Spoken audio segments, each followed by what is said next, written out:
Hi, today we're going to talk about the Keeley Katana Blues Drive pedal. This is a slightly unusual pedal. I think it's discontinued now and there doesn't seem to be an awful lot about it on the internet.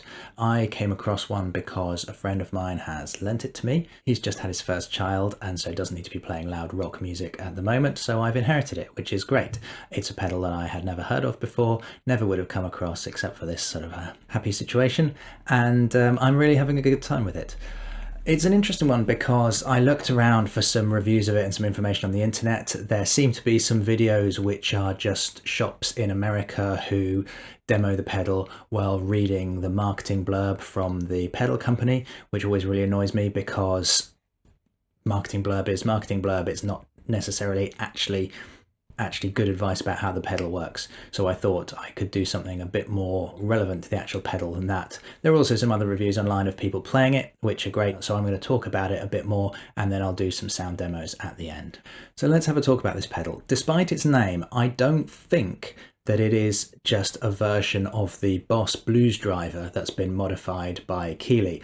Keeley famously modified the Blues Driver. That's a really popular pedal and has now become their Keeley Fat Mod pedal. However, I don't think that's the same as this pedal because the Boss Blues Driver definitely has some diodes in the clipping stage, whereas this apparently is a JFET pedal, so it gets its overdrive from cascading the gain through transistors rather than through diode clipping. Now I can't find any schematics for this particular pedal online, so I can't really look into it and tell you whether it's got the same circuitry or not. The other thing you might think from looking at it is that Keeley have a famous pedal called the Katana Clean Boost, which is a one knob clean boost pedal. However, this pedal certainly is not clean. Even with no drive on at all, that definitely colors your sound a bit. So it's not that either. It is a bluesy overdrive pedal and it's brilliant at that. Although it has a few quirks that you have to be aware of when you use it. I would say it's not an intuitive pedal. It's not a pedal where you can just set everything to 12 and it sounds great. You kind of need to tweak it a bit and know what you're doing. So that's what I'm going to talk about now, and hopefully I can help anybody who is thinking of getting one of these pedals or already has one. Hopefully I can help you get the best possible sound out of it. If you've seen my previous YouTube video, I introduced this idea of standalone pedals versus interactive pedals. And so for me, I think about pedals as either standalone, they can go straight into a clean amp and they will sound great just on their own, versus other pedals like tube screamers that are interactive. They need to go into a slightly driven amp or pedal in order just to sculpt their overdrive a little bit and stop them from sounding harsh and unpleasant. They need to go into an amp that's just a little bit overdriven, or a pedal that's just a little bit overdriven, to sculpt the sound and stop them from sounding harsh and unpleasant. This pedal is definitely standalone. You can run it straight into a clean amp and it sounds great. You can also run it interactively. You could back off the drive a bit and run it into a driven amp, would still sound great, but definitely it works as a standalone pedal. It works really well as a standalone pedal. It's the first JFET type pedal that I've used knowingly, and I'm pretty convinced I'm going to go out and investigate more of them because I think it gives a really, really nice, really warm overdrive sound. I should also say that I think that this is the Mark II version of the pedal. There's kind of a lighter blue version with silvery knobs that I think is the Mark I. And from what I've heard of the reviews online and the videos people have done on YouTube, I don't think that one's quite as good. I think this Mark II is better, so definitely look for that if you're going to go for this kind of pedal, and don't assume they're the same thing. I'm just taking this from some comments on some forums. Like I say, there's very little about this pedal on the internet, so who knows, you know, someone on the internet said it, so it must be true. Right, let's talk about why this pedal is not intuitive. This pedal is not intuitive because if you just set all the knobs to 12, like you normally would when you were starting to experiment with a pedal, it sounds pretty rubbish. And the reason for that is it has way too much bass. Let me give you a bit of a demo here. Here is my clean sound. I'm using my Les Paul Traditional on the bridge pickup, going into a Laney VC15, which is a 15-watt valve amp with a 10-inch speaker set up into the clean channel, pretty clean. I'll put a picture of the settings that I'm using up on the screen now, and here's how it sounds.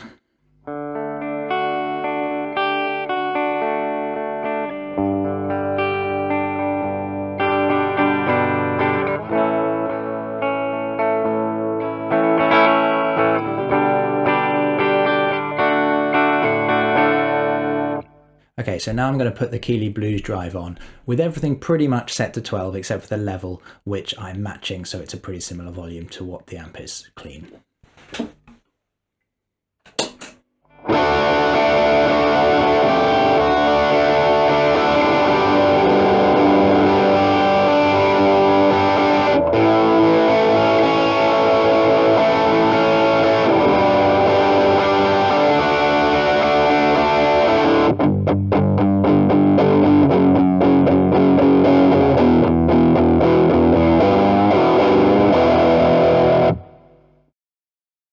It doesn't sound amazing.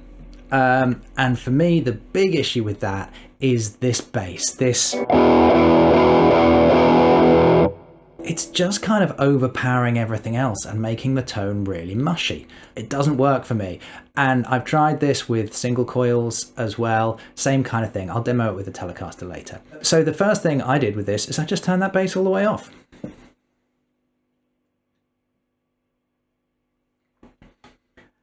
And then also, because it's a bluesy type pedal, probably turn down some of that gain.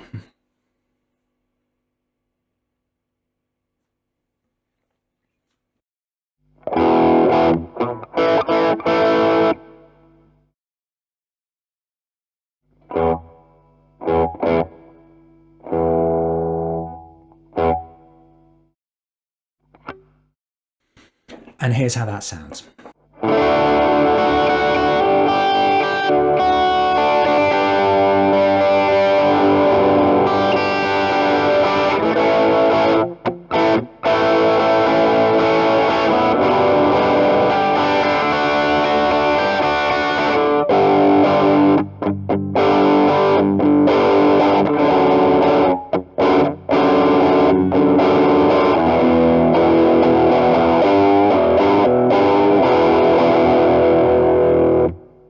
And it's immediately a much more usable sound. There's a whole conversation to have here about how too much bass in guitar tones is usually a bad thing.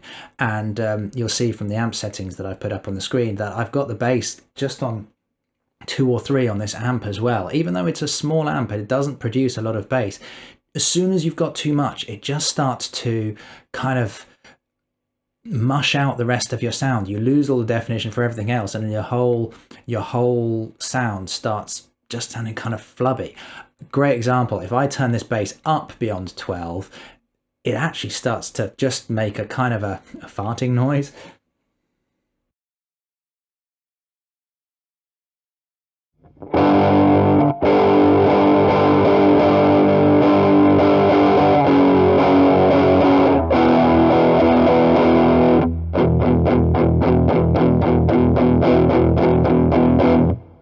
I remember once being given some great advice by a friend, a good friend who's an audio engineer, that the best way to sound check and test your bass is just to chug low E power chords, because that generates about as much bass as a guitar is ever going to make. And that's not a tight, clean sound. That's just a kind of a sound to my ears anyway. So I will always roll back the bass until I'm finding that that sound is nice and crisp and clear. And bear in mind that in a gig environment, in a working environment, if there's a bass player there, you don't need too much low end. You just want enough that your guitar sounds powerful enough, but it's really the mids and the highs that are where your sound lives, and the bass is going to be covering all that. So it's not going to sound good. It's just going to make your whole band sound, your whole mix just sound unclear. So take that bass right down. On humbuckers, I'm pretty much have the bass on nothing. Maybe just up a little bit.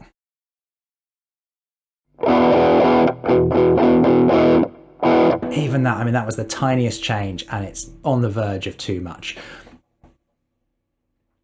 So I've turned it back down again. For single coils, you can have a little bit. You can go up to about 2 or 3 on the dial. Once you've got this sound,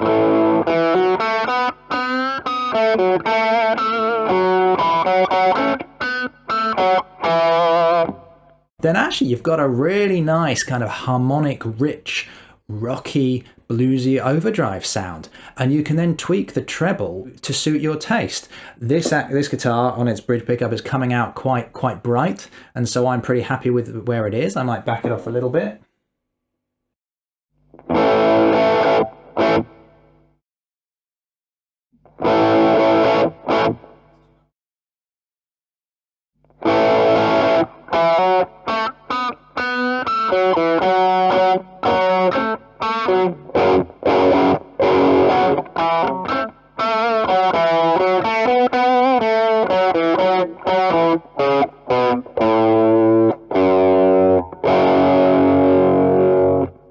So yeah, we're getting now a nice, almost a rock tone.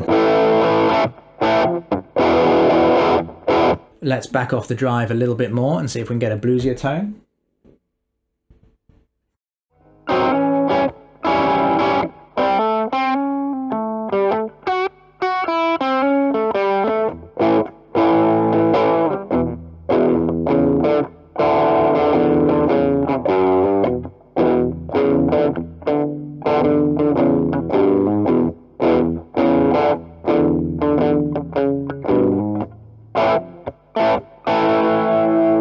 Yeah, totally works for blues as well. A really nice, rich sound.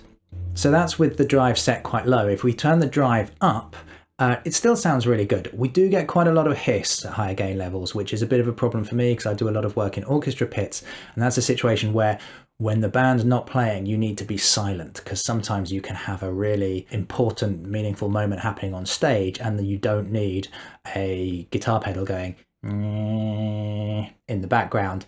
And it's sometimes the case where, you know, it's an important quiet moment and yet you've got to crash in with a big chord straight afterwards, and so you need all your pedals switched on ready, but you can't have them making any noise. Now you can control that with a volume pedal, but even then, you know, it's really hard to bring that pedal up and then hit the chord at exactly the same time without having that hiss beforehand, that buzz beforehand that lets everyone know that something's happening. So I probably wouldn't use this pedal in its higher drive settings for orchestra work, but obviously if it's your own music in your own band where that's not an important criteria, then you could totally go for it. Here's how it sounds.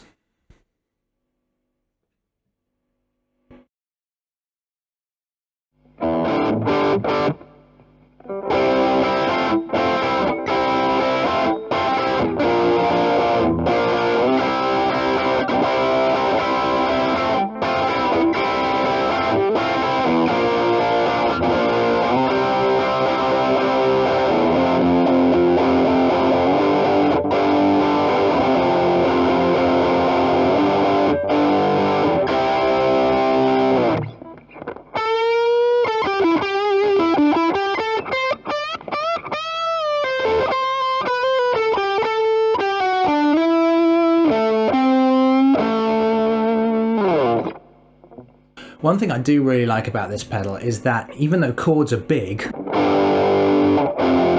when you start playing single note stuff, it still sings out. You don't lose a lot of that volume. It's so easy to have one volume for chords, but then when you start playing single notes, because there's only one string ringing at a time, you lose the volume and the notes don't ring out loud enough and you need a boost pedal or something. Whereas with this, I find the balance between the two really good. And you can hear from what I'm playing that there are a lot of harmonics.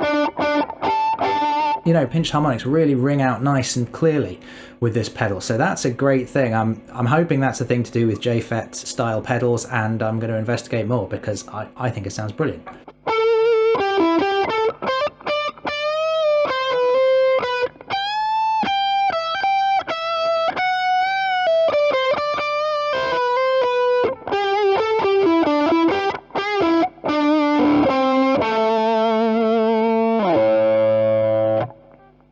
Overall, I think as long as you're aware that that bass control on this pedal is just a little bit too much and it needs to be backed off back as far as it can go, and then just bring it up if you need it for single coils, then you dial in the treble to taste and the drive to taste, get the level where you want it. I think it's a super useful pedal. It could definitely work as a kind of a crunch overdrive channel for a single channel amp. Would work perfectly for that in my opinion. Let me give you a demo of some of its sounds with some single coils. So here are the clean sounds with the Telecaster. The only thing I've changed on the amp is to give it a bit more volume because it was a little bit quiet compared to the Les Paul.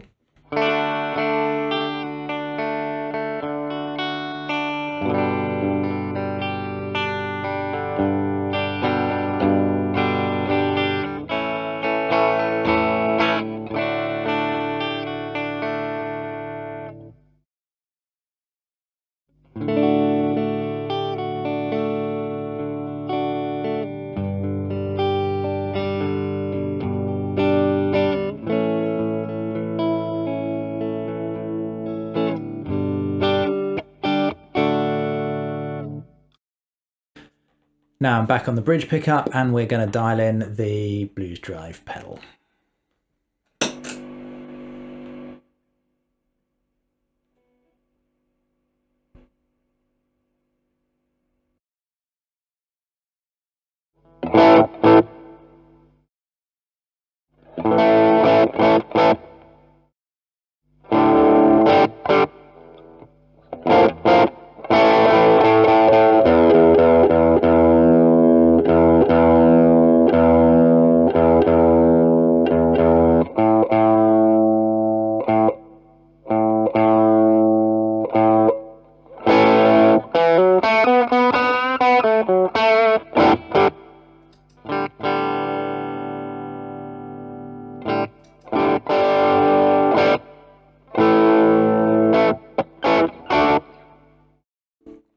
So all I've done there is I have taken the drive back down to the kind of bluesy setting.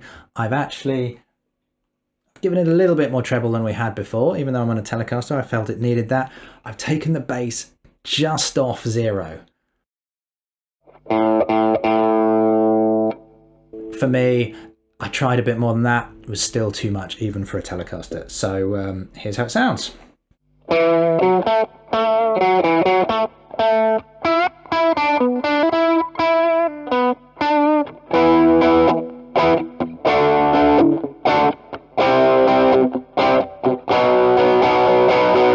Maybe a little bit thin, maybe we could have a bit more drive on that.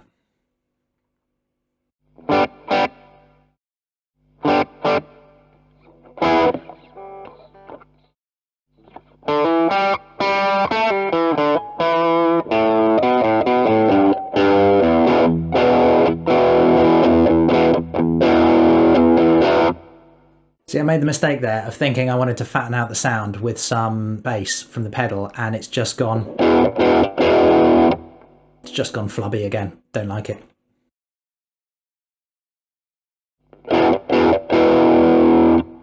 Take the bass back down to just off 0 and it's fine.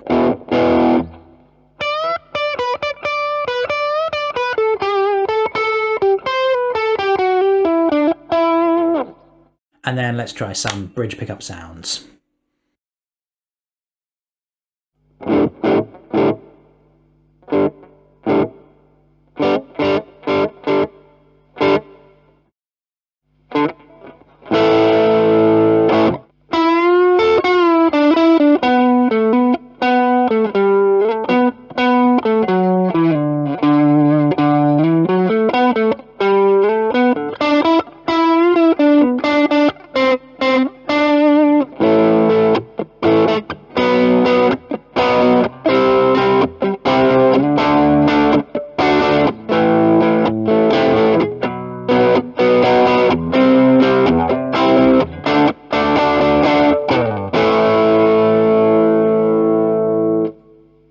So there you have it. I think it's a great pedal. I think it would be really useful for anything in a kind of blues rock context. Probably a bit of a sleeper pedal because nobody knows about it. No one else is using it. So if you want your own sound, go out and grab one, figure out how to use it. Don't use too much bass for it unless that's your thing, and enjoy.